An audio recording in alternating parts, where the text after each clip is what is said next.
Espace TV, le 22h.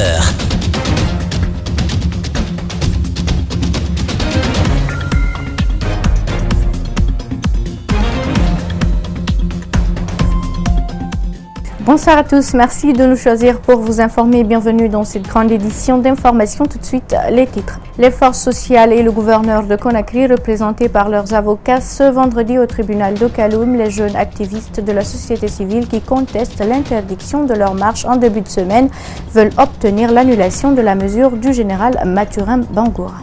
Les citoyens qui habitent le site de la décharge publique de Dar es Salaam ne sont pas encore partis des lieux. Ils ne sont pas prêts à accepter les 20 millions de francs guinéens que leur propose le gouvernement. Nous sommes allés faire un constat ce vendredi. Dans le nord de l'Éthiopie, proche de la frontière érythréenne, le peuple irobe s'inquiète que ces terres reviennent prochainement à l'Érythrée en échange de paix. Une commission internationale indépendante avait déterminé que certaines villes de la région appartenaient à l'Érythrée. Je vous le disais à l'instant, le procès qui oppose les forces sociales au gouverneur de Conakry s'est tenu ce vendredi au tribunal de Kaloum. Tout est parti de la décision de Mathurin Bangoura d'interdire la marche des jeunes activistes de la société civile pour la baisse du prix du carburant. La démarche des forces sociales vise à obtenir l'annulation de cette décision du gouvernorat. Compte rendu, Mariam Fodé Camara et Ibrahima Souma. C'est après la marche du 10 juillet dernier que les forces sociales ont adressé un autre courrier au gouverneur de la ville de Conakry, dans lequel ils ont projeté une autre marche pour protester contre l'augmentation du prix du carburant à 10 000 francs guinéens. Cette marche n'a pas été autorisée par le gouverneur sous prétexte qu'elle serait de nature à causer des dommages aux citoyens. L'avocat des demandeurs juge infondés les arguments du gouverneur.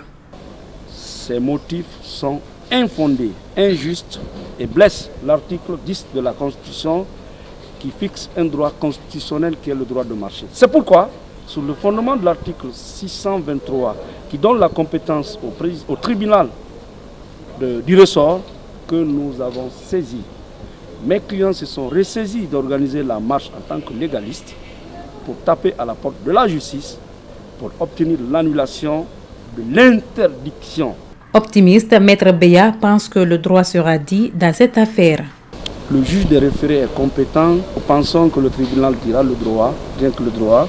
Ce débat ne devrait pas être posé. L'avocat du demandeur estime que les forces sociales n'ont produit aucun acte juridique pour prouver leur existence. L'acte de fondation d'une association, c'est l'agrément du ministère de la décentralisation. Mais dans le cas de figure, qu'est-ce qu'on nous a brandi? C'est un procès verbal d'assemblée constitutive, ce qui est aberrant.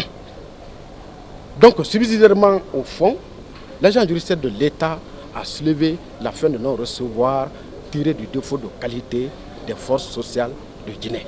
Les regards sont désormais tournés vers le tribunal de Kaloum qui a mis l'affaire en délibéré pour le 25 juillet prochain.